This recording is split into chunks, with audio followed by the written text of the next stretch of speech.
할렐루야. 고개를 다 드시고 저를 보시길 바랍니다. 우리가 예수를 믿고 신앙생활을 하게 되면 두 가지의 영적인 체험이 반드시 있어야 됩니다. 첫 번째는 성령 세례를 반드시 받아야 됩니다. 성령 세례는 성령께서 내 마음속에 들어오시는 거예요. 그분이 내 안에 안주하시는 거예요. 이것이 첫 번째 우리가 경험해야 될 신령한 영적인 체험이에요. 두 번째는 성령의 충만한 역사를 우리가 반드시 체험을 해야 됩니다.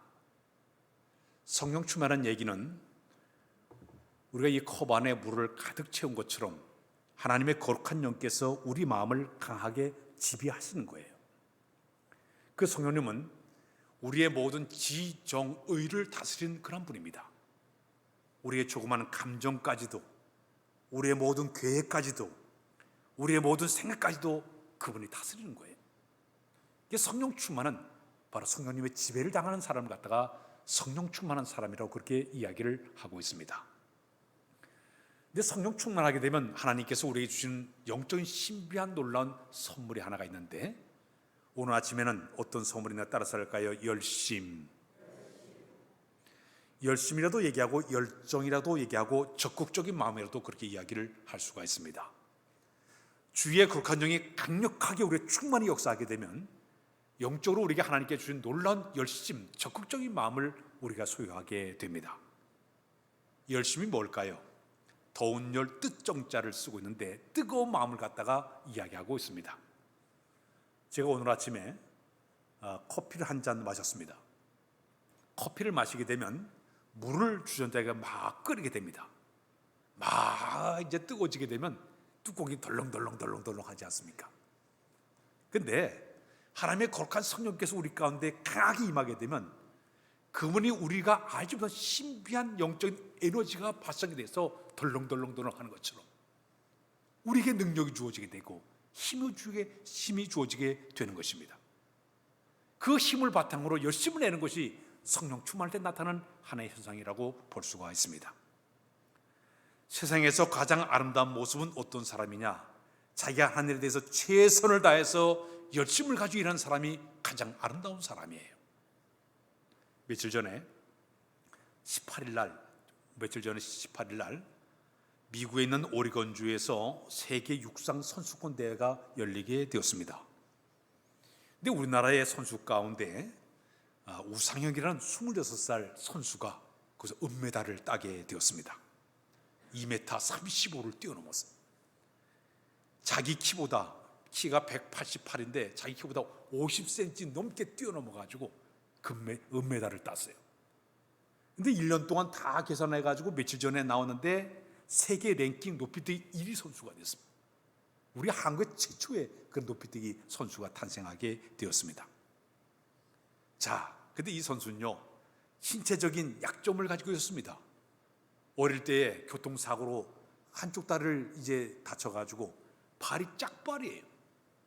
이 신체적인 불균에도 불구하고 열심히 노력해서 세계 1위까지 올라간 위대한 선수였습니다. 그 선수가 운동하는 모습을 제가 이렇게 본 적이 있는데 항상 웃음을 잃어버리질 않아요. 실패를 해서도 항상 웃어요. 그의 별명이 스마일 점퍼라는 그런 그 별명을 가졌습니다. 어떤 상황에도 웃음을 잃지 않고 최선을 하는 그 모습이 얼마나 아름다운지 몰라요. 우리가 살아가면서 사업을 하든지 운동을 하든지 공부를 하든지 또 신앙생활을 하든지 열심을 다해 최선을 다할 때 그 모습이 그렇게 아름답다는 이야기입니다. 2010년도에 우리나라의 세 사람의 발을 갖다 찍어서 인터넷에 발표한 적이 있었습니다.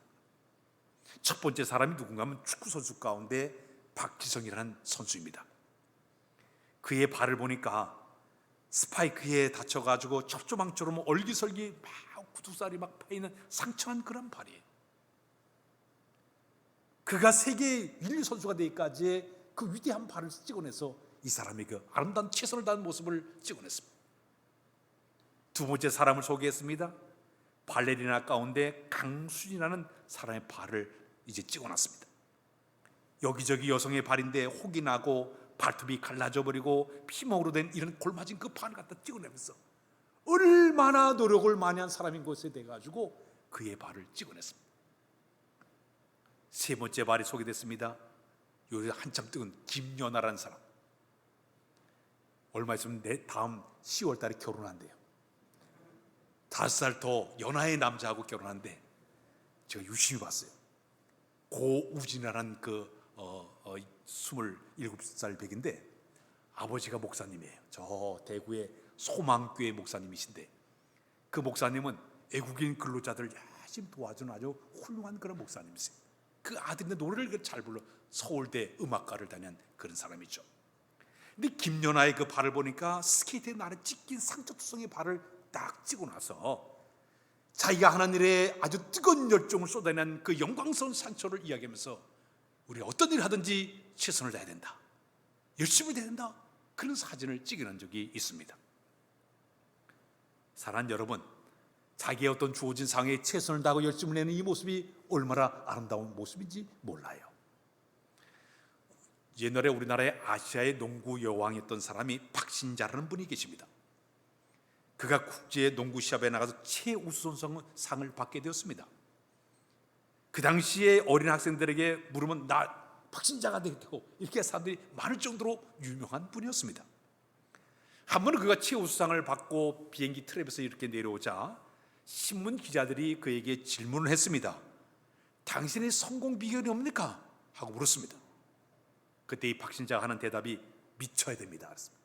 미쳐야 됩니다.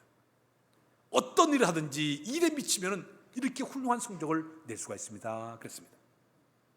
성경에서 고린도후서 13장에 5장 13절에 보게 되면 우리 읽을까요? 시작. 우리가 만일 비쳤어도 하나님을 위한 것이요 만일 정신이 온전하여도 너를 위한 것이니.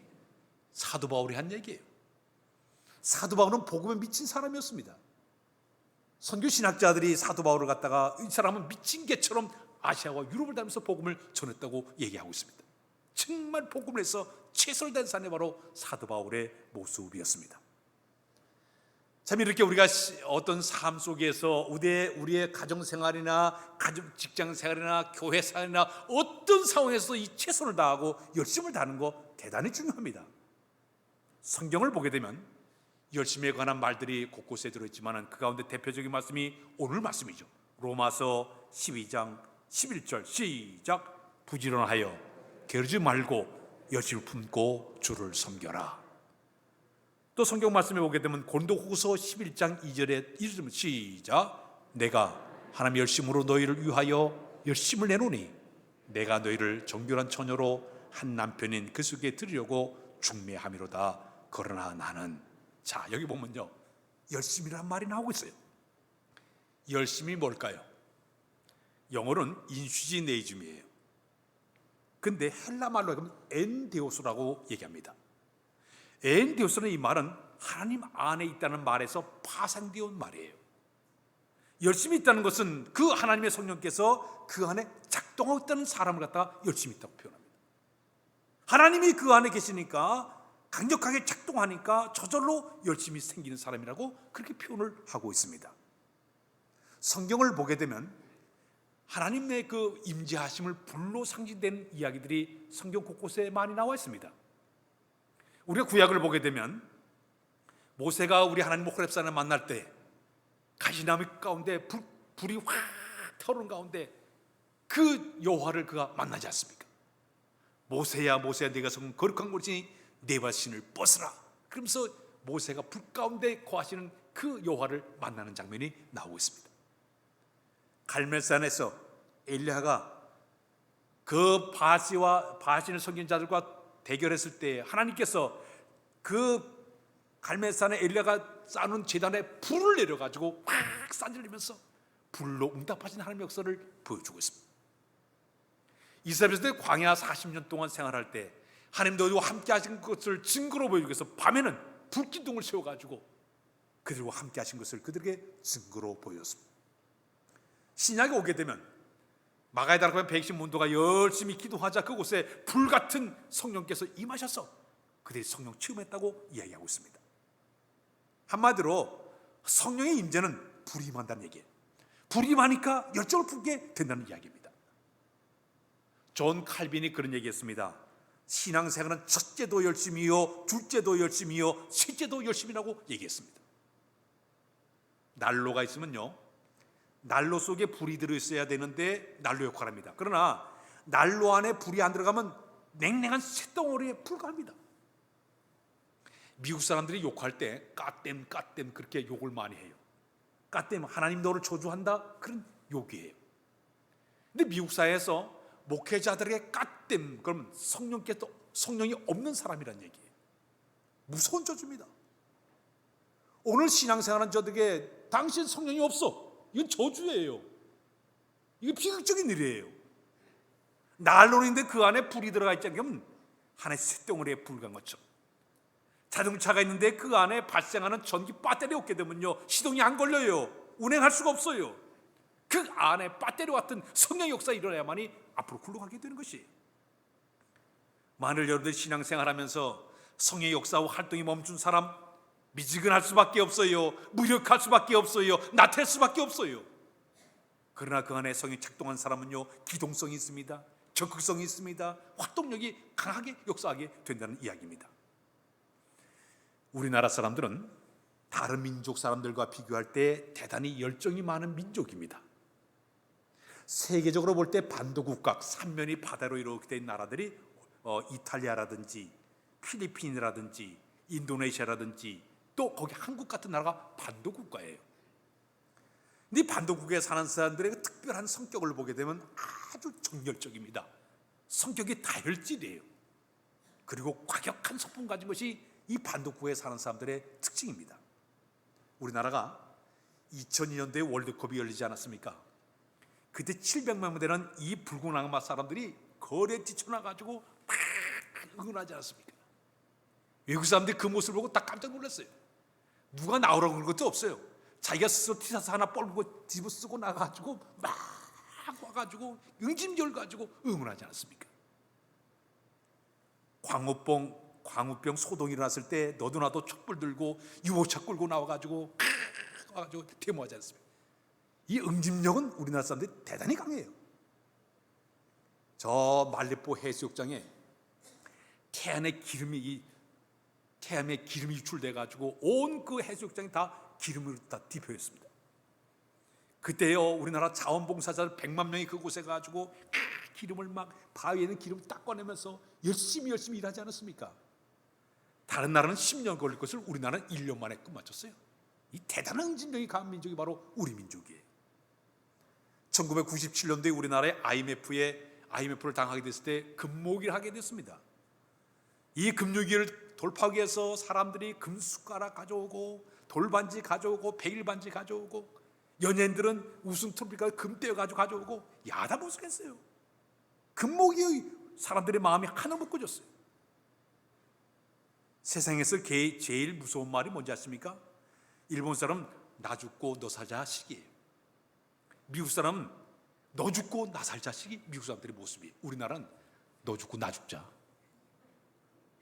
이게 우리나라 사람들의 모습이에요. 물불을 가지 않아요. 근데 이런 열정이, 응집력이 강하고 굉장히 그 뜨거운 적극성이 있다 보니까 지금 우리나라 기독교가 들어온 지 138년밖에 되지 않았는데 세계 선교사를 두 번째 제일 많이 보낸 나라가 우리나라예요. 미국 다음에. 근데 앞으로 1927년이 되게 되면요, 우리나라가 세계 선교사 제1국가가 돼 제일 많이 파송한 나라가 우리나라가 된다고 얘기하고 있지 않습니까? 이 대단한 열정과 적극성이 우리나라 이 밑바닥 속에 흐르고 있는데 거기에 성령의 기름 부어지게 되면 얼마나 강력한 사람으로 쓰임받겠습니까?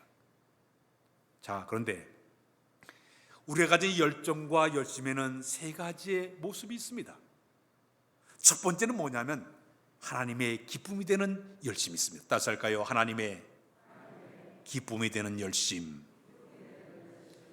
고린도후서 5장 9절에 그런 말씀, 시작. 그런즉 우리는 몸으로 있든지 떠나든지 주를 기쁘시게 하는 자 되기를 힘쓰노라. 교회 안에서 열심을 내는 사람들을 보게 되면 두 종류의 사람이 있습니다. 한 사람은 세상적인 열심을 가지고 와서 일하는 사람이 있습니다. 두 번째 사람은 성령님이 주시는 열심을 가지고 일하는 사람이 있습니다. 근데 세상에 주는 열심을 가진 사람은요, 오래 가지를 못해요. 잘 삐져요.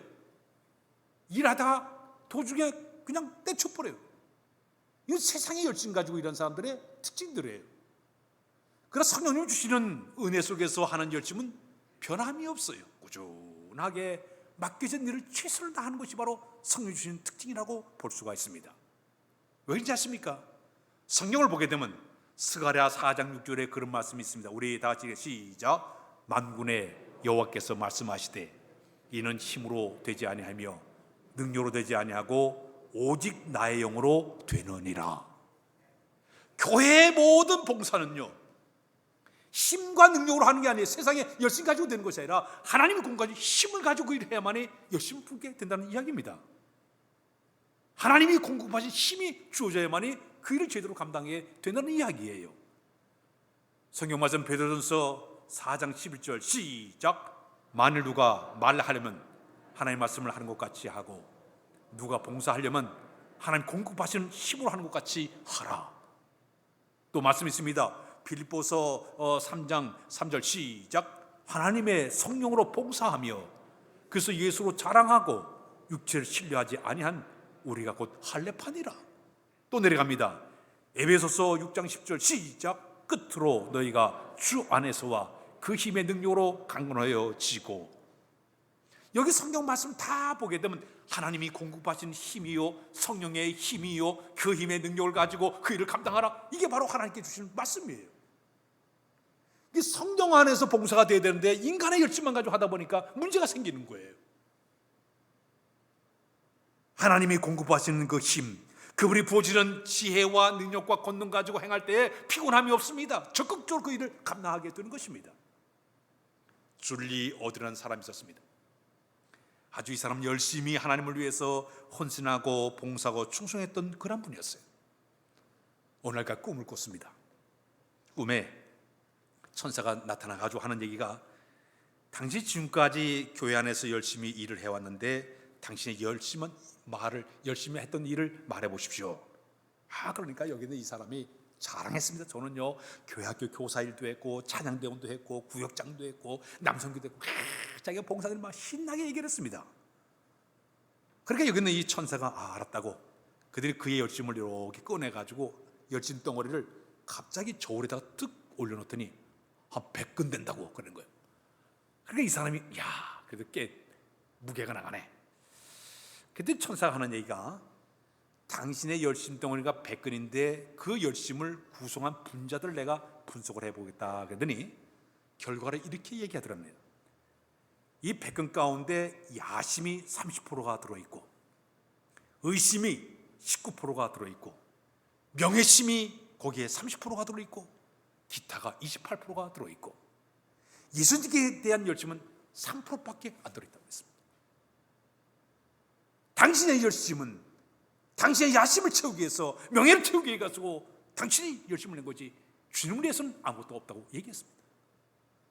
꿈을 깨자마자 그는 커다란 낙심에 빠졌습니다. 깨닫고 나서 열심을 다해서 주를 위해 헌신했던 사람이 바로 줄리오 되는 사람이었습니다. 사랑하는 여러분, 우리가 교회 안에서 열심을 내고 헌신한 사람 많아요. 그러나 그들의 모든 열심이 어디 있습니까? 자기의 명예를 위해서 하고 있습니까? 자기 이득을 위해서 하고 있습니까?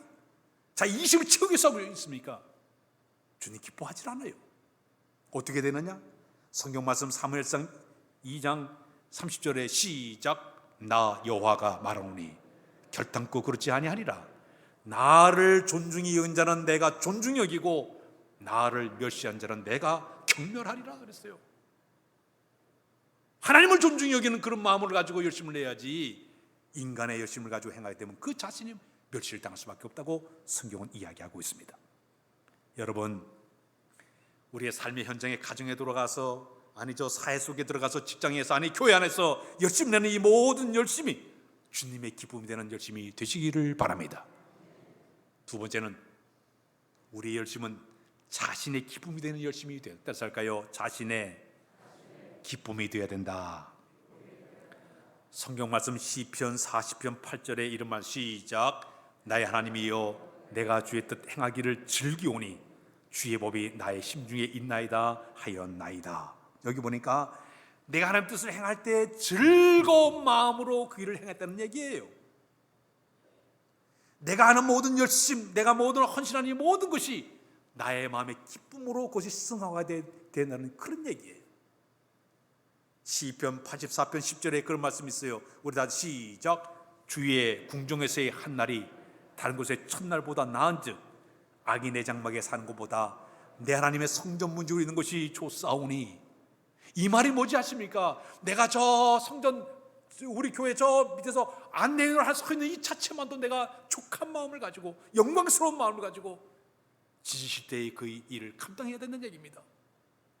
자신이 즐거운 마음과 그 일을 감당해야 된다는 얘기입니다.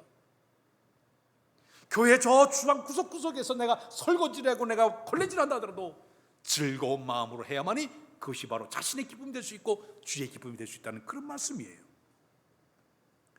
봉사할 때마다 우리의 마음에는 나를 써주심에 대한 진정한 감사, 불러주심에 대한 진정한 감사, 헌금할 때도 억지로 인색함을 하는 것이 아니라 자원하는 마음으로 기쁜 마음으로 이걸 드릴 때마다 주님도 기뻐하시고 자신의 마음도 기쁨이 충만하게 될 줄로 믿습니다. 세상적인 가치나 계산으로 따지게 되면 손해는 나는 일이에요. 세상적 기성법은 손해가 돼요. 그러나 주님의 기쁨이 되어질 때 내 마음도 기뻐지고 이것이 바로 주 안에서 주어진 열심히 있을 때 그 모습이 나타나게 되는 것입니다. 디도서 1장 18절에 보면 시작. 오직 나간 데를 대접하며 선행을 좋아하며 신중하며 의로우며 거룩하며 절제하며. 여기 보니까 선행을 좋아한다. 남을 위해서 헌신한 이 자체가 내 마음에 기쁨이 있어야 이게 진정한 주님이 원하는 기쁨의 모습이 되게 된다는 얘기입니다. 1차 세계대전이 있었을 때 한 군인이 전쟁에 참여했다가 총상을 입고 한쪽 다리를 절단하게 되었습니다. 그는 다리를 다쳐가지고 이제 장애자가 되고 말았습니다. 근데 그의 마음속에는 자기가 수도사가 되는 것이 그의 꿈이었습니다. 수도사가 되려고 했는데 학력이 부족해가지고 이 수도사가 안 되는 거예요. 계속 떨어지는 거예요. 그러나 자기 마음속에 난 수도사가 돼야지 그런 마음 미련을 버리지 못하고 어딜 찾아가는 수도원에 찾아가서 나는 여기서 요리사로 내가 수도하는 사람들의 밥을 짓는 일을 하겠습니다. 그랬습니다. 마침내 이 사람은 요리사가 돼서 수도원에 들어가서 열심히 사람들의 밥을 짓는 일을 하면서 하루를 살게 되었습니다. 자, 그런데 이번 수도사들의 그 밥을 이래 만들면서 늘 하나님께 감사하기도 했습니다. 하나님, 저 같은 사람이 이렇게 수도사들을 위해 가지고 내가 밥을 짓는 이 자리에 써주신 것을 너무나 감사합니다. 그러면서 그는 이제 주방에서 늘 기도하고 감사하는 마음으로 일을 했습니다. 그릇을 닦을 때도 하나님, 제 마음도 이렇게 깨끗하게 씻어주시고 수도사들의 마음도 다 몸도 씻겨주세요. 기도하면서 열심히 그릇을 닦기를 시작했습니다. 반찬거리를 사러 갈 때도 늘 기도해서 주님, 오늘 수도사에 먹을 좋은 음식 반찬거리를 만나게 해주세요. 기도하면서 가서 또 반찬거리를 사가지고 와서 음식을 마련했습니다. 아궁이에 불을 지필 때도 주님, 성령의 불을 저희 가운데 부어주셔서 내 심령이 뜨거워지게 하시고 저 수도사들 마음속에도 성령의 불이 타오르게 해주십시오. 기도하면서 불을 지폈습니다. 1년, 2년, 3년 계속 세월이 흘러갔습니다. 수사들이 그곳에 와서 음식을 먹을 때마다 그의 하는 모습을 바라볼 때 감동을 받기 시작했습니다. 세월이 흘러가서 수도 원장을 뽑게 됐는데 모든 수사가 그 요리사를 원장으로 뽑았습니다. 이번에 수도 원장이 되었습니다. 그는요, 저 바닥에서 일을 하면서 기쁨을 가지고 일을 하니까 인정받는 사람이 되었어요. 사랑하는 여러분, 우리가 예수 믿고 신앙생활하면서 주를 섬기러 나갈 때 우리의 헌신한 이 모습은요, 아름다움이 있어야 됩니다. 기쁨이 솟아올라야 됩니다. 그래야만이 우리가 이 주어진 일을 능력 있게 잘 감당하게 될 줄로 믿습니다. 마지막에는 우리의 열심은 공동체의 기쁨이 되어야 됩니다. 따라서 할까요? 공동체의 기쁨이 되어야 된다. 성령 안에서 열심을 내는 사람들의 모습은요, 주변 사람들에게 보기에도 아름답고 모든 사람들의 기쁨을 줄 수가 있습니다. 그래서 교회 안에서 성령 안에서 봉사하는 분들은 그의 모습이 왜 그렇게 아름답고 교회 전체가 그분 참 아름다워, 참 대단해 칭찬이 잦을 수밖에 없어요. 사도행전 4장을 보게 되면 초대교회 성령께서 강력하게 역사했습니다. 근데 거기에 바나바라는 사람이 있었습니다. 이 바나바가 자기의 모든 밭을 팔아가지고 그 모든 수익금을 전부 사도들의 발 앞에 가져왔습니다. 사도들이 그가 팔은 모든 재산을 똑같이 모든 사람을 분배해서 공동생활하게 되었습니다. 그때 그 바나바가 가져온 그것을 받았던 모든 사람들이 바나바를 열심히 칭찬하기 시작해서 어떻게 저럴 수가 있느냐고, 감사하다고, 이 초대교회가 막 기쁨이 충만했습니다. 바나바의 그 헌신 앞에 모든 초대교회 교인들이 기쁨을 가졌습니다. 근데 4장에서는 그 기쁨에서 5장으로 딱 들어오더니 문제가 생겼습니다. 아나니아와 삽비라는 부부가 가만히 보니까 온 교인들이 바나바를 칭찬하고 그냥 열심히 바나바를 가지고 칭찬하는 그 얘기를 딱 듣는 순간에 우리도 한번 여기는 이 바나바처럼 사람들에게 칭찬 좀 들어봐야겠다. 시신과 지침이 쫙 작동해야 되니까 자기들도 가가지고 뭘 팔았냐? 재산을 팔았습니다. 하나님께 드리게도 재산을 가져오다가 가만히 보니까 아까운 마음이 드는 거예요. 반을 감추고 반을 갖다 사도들 앞에 갖다 놨습니다. 욕심에 이끌려서 백성들에게 뭔가 모든 교인들에게 시기와 질투하는 이 바나바를 질투하는 마음 때문에 모든 성도들에게 뭔가 한번 인정받으려고 잘못된 행동하기 시작했습니다. 반을 뚝 잘라 반을 가져왔습니다. 그때 베드로가 아나니아와 삽비라의 그 장면을 보고서 죄를 지적했습니다. 네가 왜 사탄이 가득하여 네가 왜 성령을 속였느냐? 이것 때문에 아나니아가 즉사를 했습니다. 세세전에 그 남편 아굴라 세세전에 그 삽비라가 와가지고 그도 죽음을 당하고 말았어요. 이 두 부부의 끔찍한 사건이요 초대교회를 짤랑하게 만들었습니다. 그렇게 뜨겁고 성령 충만했던 그 초대교회가 그들의 잘못된 신앙 때문에 교회가 그냥 찬바람이 쌩쌩나는 교회가 되고 말았습니다. 영적 분위기를 깨트린 무서운 일이 되고 말았습니다. 사랑하는 여러분, 우리가 하나님 앞에 귀한 사명을 감당할 때 중요한 게 있습니다. 내 헌신과 봉사가 나 하나의 기쁨이 되는 것이 아니라 공동체 전체 교회의 기쁨이 되어야 될 줄로 믿습니다. 그렇다면 어떤 마음을 가지고 우리가 헌신해야 될까요? 내가 주님과의 관계를 맺고 그 안에서 주어진 사람의 최선을 다해서 섬겨 나갈 때 그 모습을 주님이 기쁘게 바라보시고 그의 아름다운 헌신을 기쁘게 받아 줄 줄로 믿습니다. 우리 찬양 한번 하보죠. 당신의 그 헌신이 천국에서 해같이 빛나리.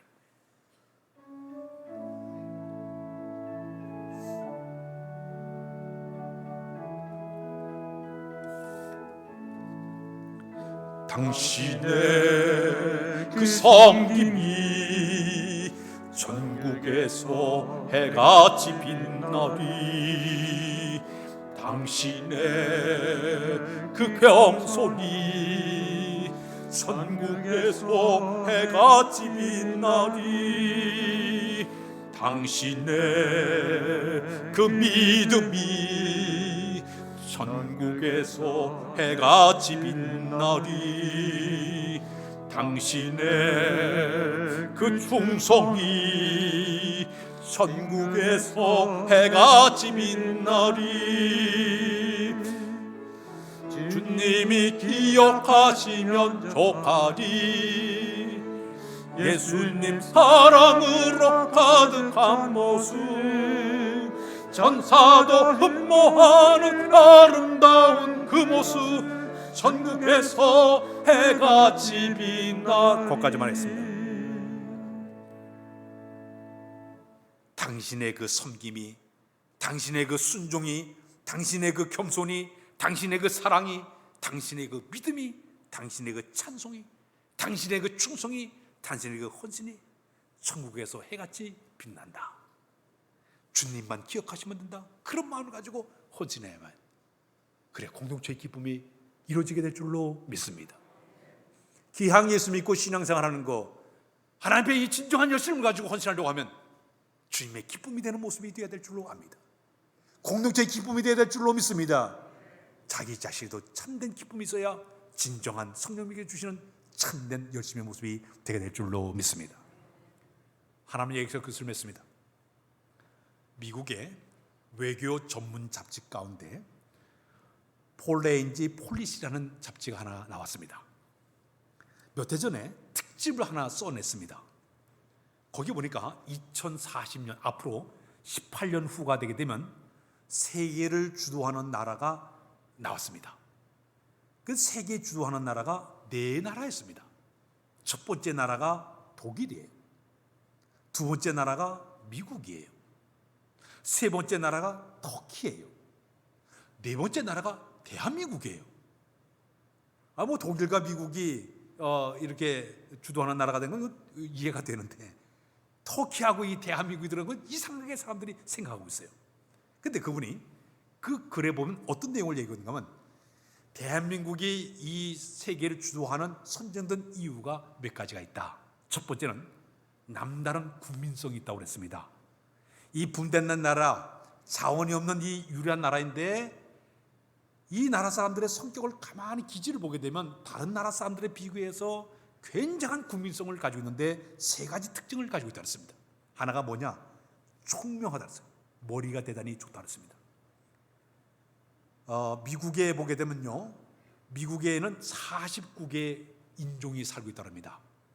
그 전에 시카고 트뷰즈에서 어떻게 했냐면, 시카고에서 그 49나라를 전부 뽑아가지고 거기다가 사람들의 IQ, 지능지수를 조사해봤어요. 그랬더니 우리나라 사람들의 평균 지능지수가 105가 나왔어요. 그 다음에 노벨상을 174개나 받은 유대인들은 97이 나왔어요. 일본은 노벨상을 24개 지금까지 받았는데 거기는 등수에 들어가지 않았어요. 중국도 노벨상 생의학, 의학사 하나 받은 사람인데 거기도 들어가지 않았어요.